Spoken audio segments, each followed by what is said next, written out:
Shalom, friends. This is Akiva with Israel in 5, and I want to share with you a great opportunity to bring Israel into your home every single month with the new and elegant Israeli calendar by Meir Panim. The calendar highlights Jewish and Israeli national holidays as well as American holidays and features a beautiful picture every single month from a different region of Israel, highlighting the gorgeous landscapes of the land of Israel.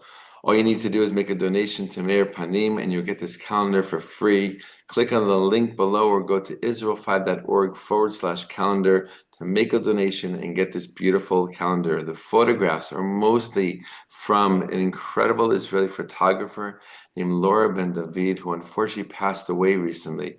She was a lover and supporter of Zion, and you can feel that and see that in her photography. You will be treated with her photographs every single month that again highlight the beautiful landscapes of the land of Israel. Just go to israel5.org/calendar to make a donation and get this beautiful calendar.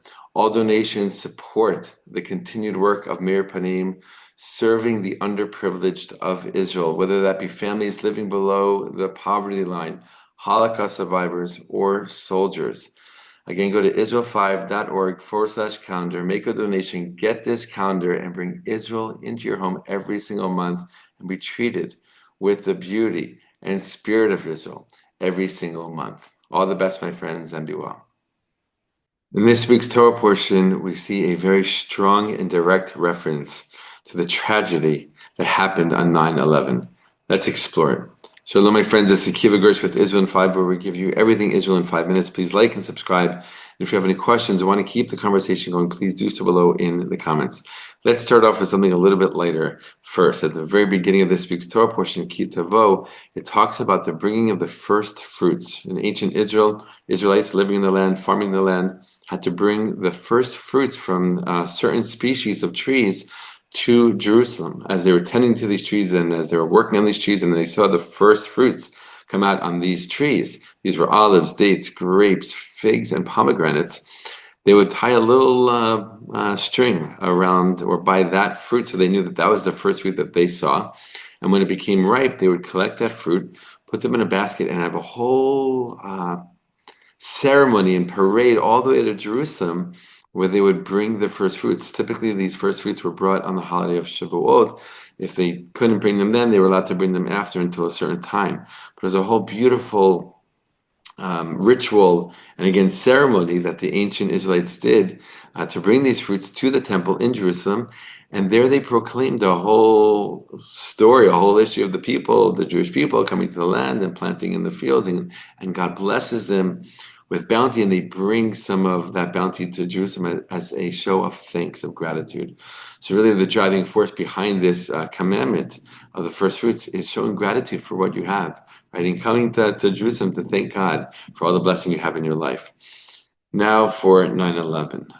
It's very, very interesting and powerful, and I will say even intense. This week's Torah portion, Ki Tavo, was the actual Torah portion that was read during the week of 9/11, 2001, when that horrible tragedy happened on that Tuesday morning in New York City, with terrorists flying planes into the Twin Towers and eventually bringing them down.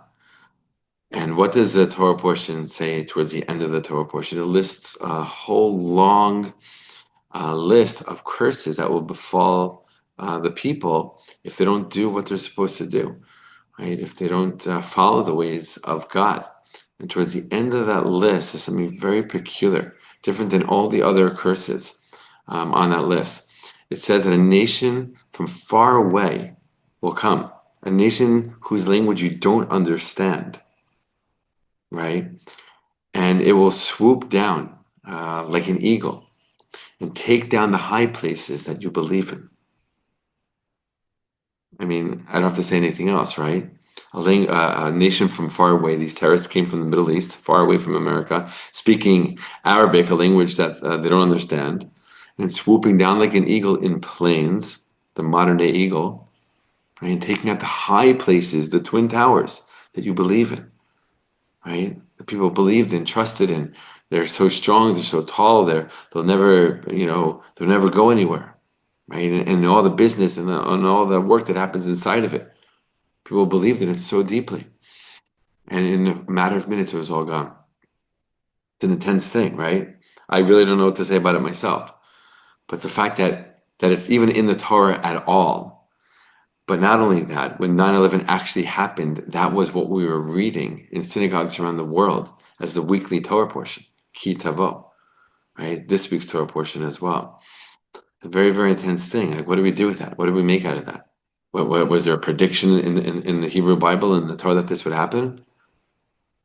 I mean, we have to answer that question for ourselves, right? It's there. That's the story. That's what's told, right?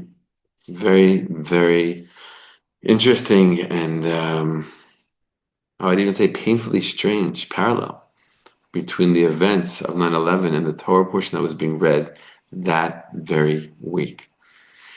Are things predicted in the Torah? Again, I'm not here to tell you the answer to that question.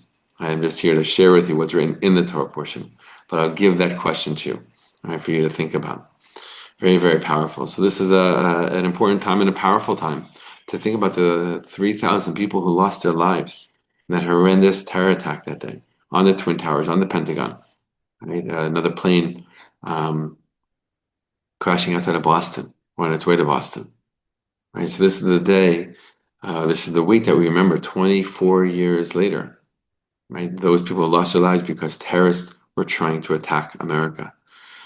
Right, so we're thinking about them, we bless their memories, and we pray for better days moving forward. All the best, my friends, and Shabbat Shalom.